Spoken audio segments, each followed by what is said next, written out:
Herkese yeniden merhaba, kanalıma ve mutfağıma hoş geldiniz. Bugün sizlere yiyen herkesin milföy hamuru zannettiği nefis bir börek tarifi hazırladım. Yufka açmayı bilmeyen herkes bu tarifi yapabilir. Sizler de mutlaka bu güzel tarifimi deneyin.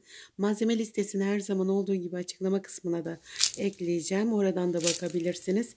Ve sizleri fazla bekletmeden hemen tarifime geçiyorum. Yoğurma kabına öncelikle 2 bardak ılık su ilave edelim. Üzerine 1 silme yemek kaşığı tuz ve 1 çay kaşığı kadar instant kuru maya ilave edelim. Tuz ve maya eriyinceye kadar şöyle biraz karıştırıyorum. Evet, tuz ve maya eridi. Şimdi üzerine un ilave etmeye başlıyorum. Toplamda 5 bardak un kullandım arkadaşlar. Öncelikle unun yarısını ekledim. Geri kalanını daha sonra ekleyeceğim. Tüm tariflerimde söylediğim gibi un ölçüsü veriyorum. Fakat her unun su tutma özelliği farklı olduğundan az da olsa farklılık olabiliyor. Ele yapışmayan yumuşak kıvamda bir hamur elde edene kadar un ilavesi yapabilirsiniz. Gördüğünüz gibi arkadaşlar unun yarısını ilave ettim. Şöyle spatula ile karıştırıyorum. Hamur ağırlaşınca geri kalan unu ilave edip elimle yoğurmaya başlayacağım. Evet, şimdi geri kalan unu da ilave ettim ve karıştırıyorum. Hamur ağırlaştı. Spatulayı çıkarıyorum. Elimle yoğurmaya başlıyorum. Bu arada kullanmış olduğum bardak ölçüsü 200 mililitredir.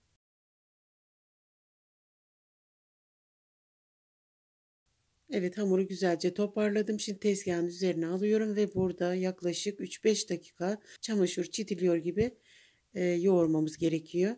Hamuru ne kadar yoğurursanız açılması da o kadar kolay olacaktır.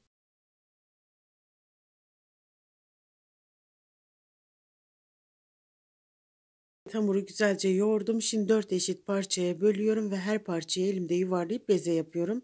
Arkadaşlar, benim kullanım alanım dar olduğu için 4 eşit parçaya böldüm. 2 seferde hamur açacağım. Sizler eğer ki büyük bir masa üzerinde e, bu işlemi yapacaksanız 2 eşit parçaya bölebilirsiniz hamuru. Yani tek seferde 2 adet yufkayı üst üste koyarak yapabilirsiniz.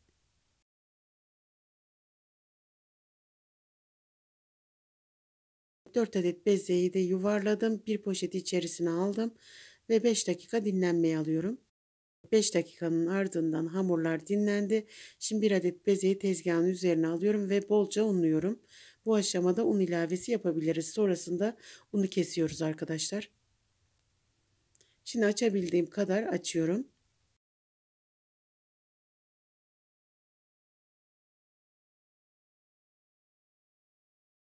Evet, yufkayı istediğim büyüklükte açtım. Şimdi katlıyorum, onu kenara alıyorum. Bir adet bezeyi alıyorum. Yine aynı şekilde açıyorum.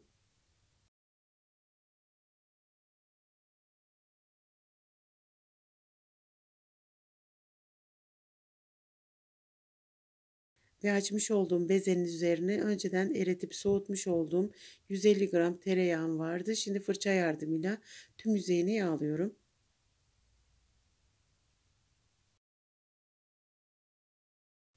İlk açmış olduğum yufkayı üzerine açıp seriyorum. Bu işlem böreğimizin kat kat olmasını sağlayacak. Şimdi üzerini tekrardan yağlıyorum ve hamurun kenarlarından çekiştirerek şöyle dikdörtgen formda bir şekil veriyorum. Bir bıçak veya rulet yardımıyla hamurun kenarlarından içe doğru 2'şer adet eşit şekilde kesik atıyorum ve katlıyorum. Videoda gördüğünüz gibi katlayın arkadaşlar.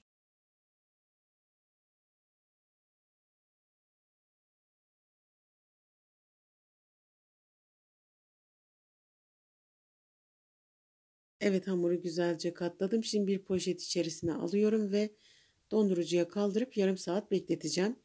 Sizler vaktiniz varsa buzdolabının alt bölümünde 2-3 saat bekletebilirsiniz. Hatta bir gece önceden de yapabilirsiniz. Hamur buzlukta dinlenirken diğer iki bezeye de aynı işlemi uyguluyoruz. Evet, hamurumu dinlendirdim. Şimdi tezgahın üzerine alıyorum ve merdane yardımıyla açabildiğim kadar açıyorum. Arkadaşlar, burada un serpiştirmem gerekiyordu. Unutmuşum bunu.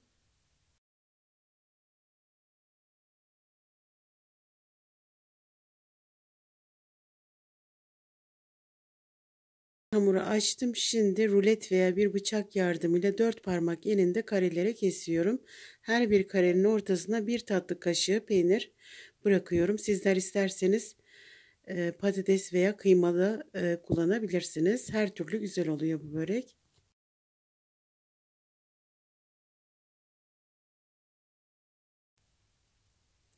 Evet, şimdi bütün hamurları kestim ve ortasına peynir bıraktım. Üçgen şekilde katlıyorum ve yağlanmış olan fırın tepsisine biraz aralıklı olacak biçimde yan yana sıralıyorum.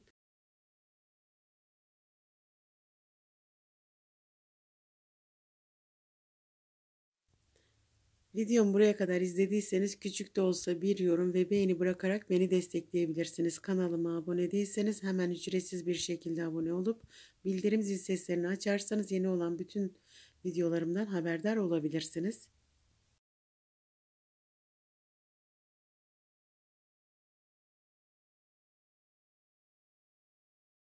Üzerine yumurta sarısı sürüp susam serpiştirdikten sonra önceden ısıtılmış 180 dereceli fırına gönderiyorum ve yaklaşık 30 dakika altı üstü iyice kızarıncaya kadar pişiriyorum. Benim fırınım bu sürede pişiriyor. Sizler kendi fırınınızın durumuna göre ayarlayabilirsiniz. Bu malzemeden 2 tepsi börek elde ediyoruz.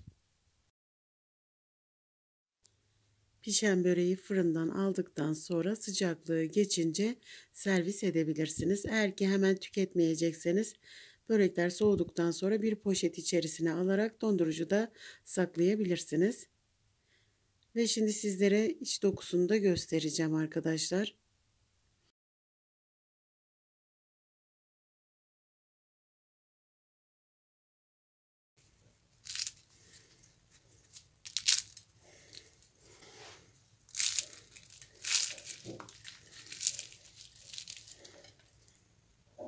Gördüğünüz gibi içi tamamen pişmiş, kat kat ve çıtır çıtır. Sizler de bana güvenerek bu tarifi deneyin arkadaşlar.